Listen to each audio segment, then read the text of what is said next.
In this lesson, I'll show you two examples on how to solve first-order linear differential equations. This is part one.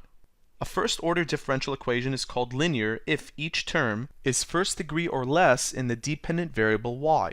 For example, y prime plus x to the power of 2y is equal to e to the power of x. This y has a degree of 1, and dy over dx, which is represented here by y prime, is also a degree of 1.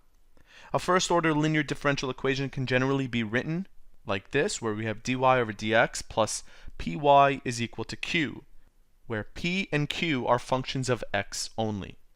So in question 1, they ask us to write this differential equation in the format dy over dx plus py is equal to q, but in question 2, they want us to solve. So we'll use the skills that we learned in question 1 to figure out question 2.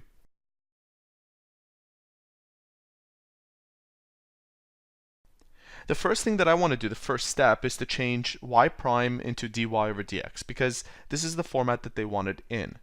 We have x times dy over dx. Notice that I replaced y prime with the following. Minus e to the power of x plus y is equal to xy. Step number 1 is accomplished. In step number 2, what I want to do is write it in this format. So I want to bring the y terms in the same side as dy over dx. So I'll take this term over to the left, and I'll take this term over to the right. So I have x times dy over dx plus y, and this has become minus xy, and this has become positive e to the power of x. I'm close to making this look like this, because remember, p and q are expressions that are in terms of x exclusively. The next thing that I want to do is get rid of this x that is being multiplied to dy over dx. So I have to divide each of these terms by x. If I divide this term by x, the x will cancel out. This term will have an x at the bottom.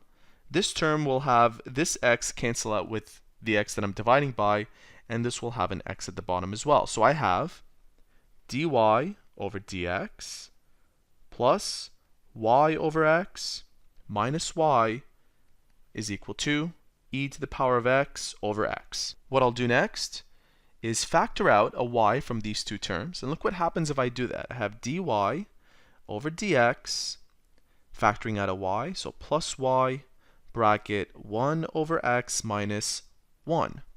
This right here will serve as my p. This expression is exclusively in terms of x. There are no more y's. And on the right side, I have e to the power of x over x, another expression that only has x's. And this will serve as my q. Now there's a reason why I'm doing all of this. And one of the reasons is that when it comes to solving first-order linear differential equations, you need to be able to identify your p and your q as evident in question 2 that's coming up. In question 2, they want us to solve dy over dx plus 4y over x is equal to 3. In order to solve this type of differential equation, we need to find an integrating factor.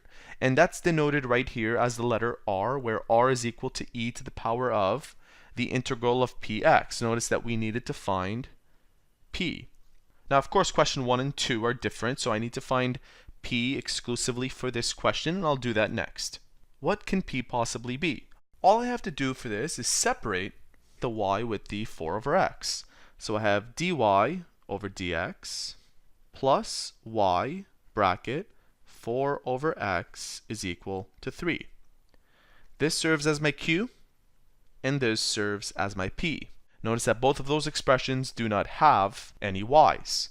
So now that I found my p, I'll write down p is equal to 4 over x, and with this I can find my integrating factor using the formula that they provided, where r is equal to this expression.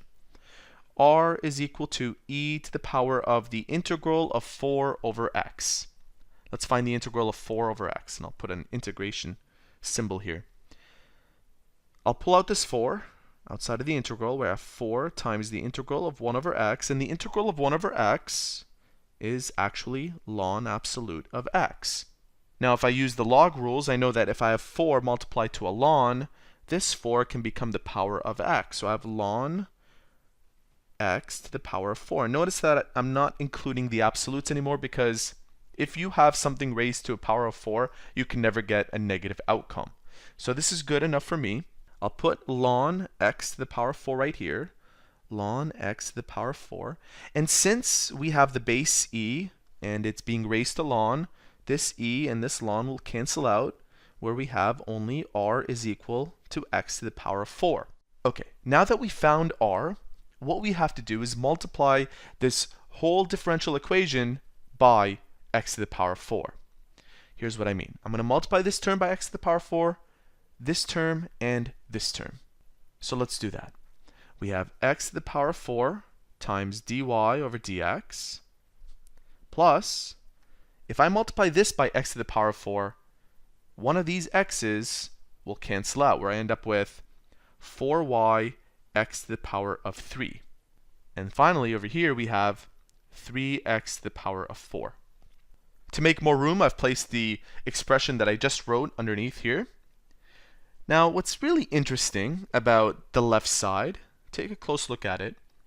If we multiply y by x to the power of 4 and find the derivative of r, we'll end up with this exact expression. And because that's the case, if we integrate the left side of this equation, we'll end up with x to the power of 4 times y. And if you're still doubting, use the product rule. With respect to x, take its derivative, and you'll end up with this expression. We also have to find the integral of the right side, which we'll do next. To find the integral here, I'll add 1 to this 4, and I'll take that 5 and divide the expression by 5. So I have 3x to the power of 5 over 5 plus c. I'll bring this term over to isolate for c. I have x to the power of 4, y, minus 3 over 5, x to the power of 5 is equal to c.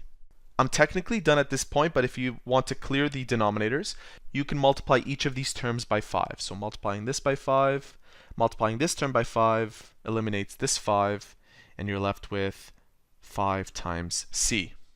And there you have it.